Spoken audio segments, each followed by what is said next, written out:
In November of 1930, deep in the icy wilderness of northern Canada, a trapper named Joe LaBelle pushes his snowshoes through thick powder as he approaches a small Inuit village along the shores of Angikuni Lake. Joe had been to this lake many times. He knows the people well.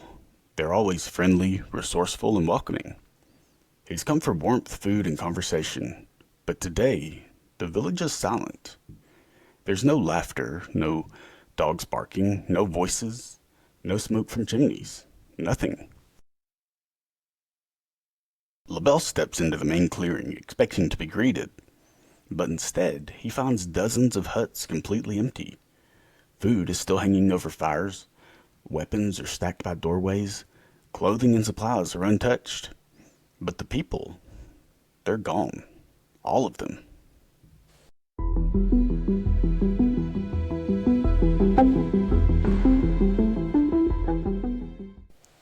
Welcome back to Legends May Live, where we explore the strange, the mysterious, and the downright eerie.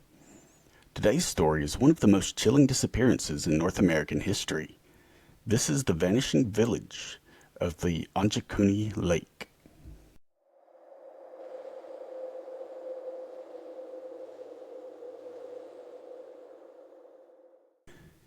Joe LaBelle wasn't just some wanderer passing through the area. He was an experienced trapper and outdoorsman who had traveled these routes for years. He knew the terrain, and he knew the signs of life, and he knew this Inuit village very well. On this particular day in November of 1930, he had been hiking for a while and he was exhausted, and he just needed somewhere to take some quick shelter. The temperature had dropped well below freezing, and a storm was on the horizon. The nearest civilization was days away, but LaBelle knew that just over the ridge up ahead he would see the familiar outline of the Angikuni settlement. But even from a distance, something didn't feel right. The homes, which were constructed of stone and animal skin, were perfectly fine. They were intact, but open. So he looked inside, and LaBelle found personal belongings completely untouched.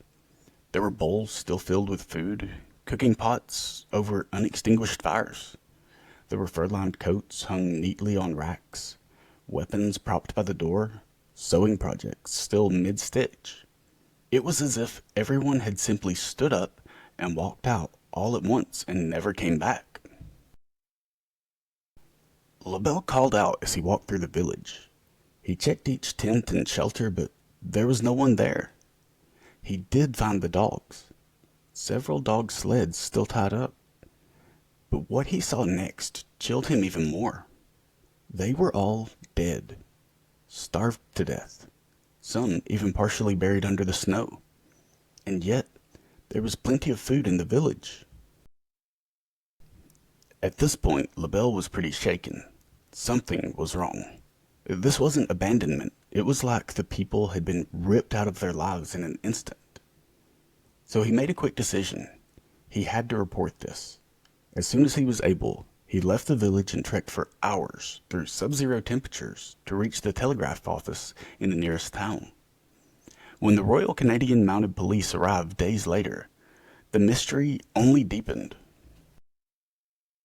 When Joe LaBelle reached the telegraph station, the operator thought he was delirious, frostbitten, half-frozen, ranting about some vanishing village. But the details were too specific, too urgent to ignore. So the operator sent word to the Royal Canadian Mounted Police, the RCMP, who quickly dispatched a small team to investigate. Days later, they arrived in Angikuni Lake, and just like LaBelle had described, the village was a ghost town. The officers looked around for any sort of clue as to what may have happened, but they found no signs of struggle. There was no blood, there were no bodies or even footprints leading away from the camp. Not even drag marks in the snow. It was as if the people had been swallowed whole by the wind. The sled dogs were still there, now buried deeper beneath the snow, frozen stiff. The Mounties confirmed that they had starved, despite food being readily available just steps away. One officer branched off to inspect the burial site outside the village. It was a sacred ground used for generations. And when he did, he made a chilling discovery. The graves had been disrupted. They were dug up. Not by animals, but by people. And whoever did it took the bodies with them. Even the local stone cairns, carefully constructed to protect ancestral remains, had been dismantled, as if someone was looking for something or maybe someone. And that same night, as Mounties huddled around a fire trying to piece together what could have possibly happened, one of them looked up and saw something in the sky. It was a strange, pulsating light, hovering slightly over the tree line and then darting away with impossible speed. It wasn't the northern lights, and this would not be the only time the sky would play a role in this mystery. In the weeks following the RCMP's visit, rumors began to swirl. What had taken the villagers? Why were the graves disturbed? And why did the official reports, the ones the Mounties filed after visiting the site, suddenly disappear? That's right. Though Joe LaBelle gave multiple interviews and the story was even published in the November 1930 edition of Daniel Herald, the RCMP had since denied any record of the investigation. According to them, no officers were dispatched, no report was ever filed. They claimed the entire story is nothing more than a legend, but too many witnesses have said otherwise. And then came the stories from the sky. Locals in the surrounding areas, mostly trappers and hunters, began reporting strange lights in the sky near the Angikuni Lake. They said they saw glowing orbs, silent crafts hovering over the treetops, lights darting quickly through the sky, an eerie hum that seemed to come from nowhere.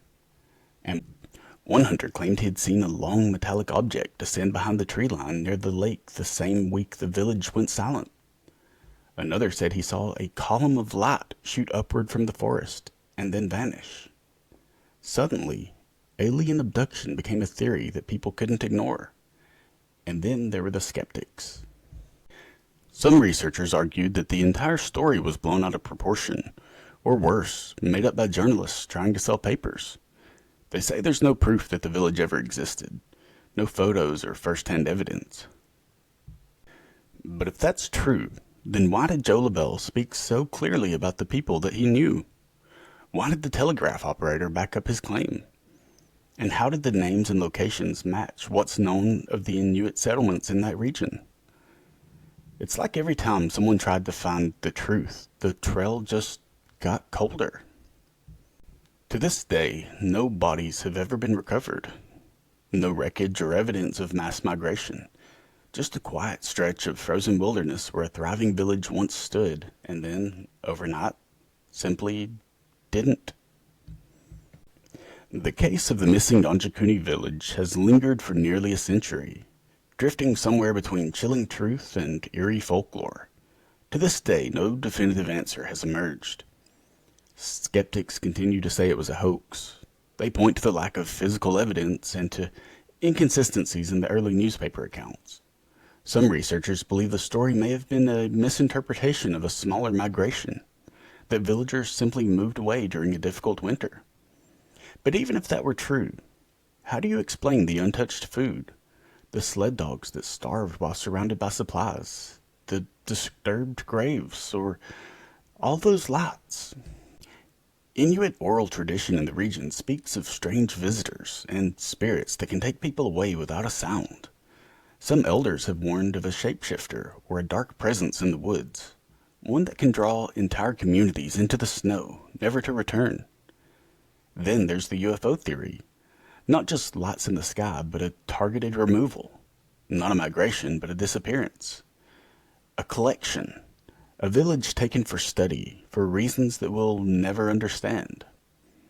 And as for Joe LaBelle, he eventually stopped talking about what he saw. Some say he feared ridicule. Others say he feared something else entirely. The land around Angikuni Lake remains empty. It's still beautiful, vast, and utterly silent. There's no signs of the people who once lived there. Just frozen air and an unanswered question that still echoes across the snow.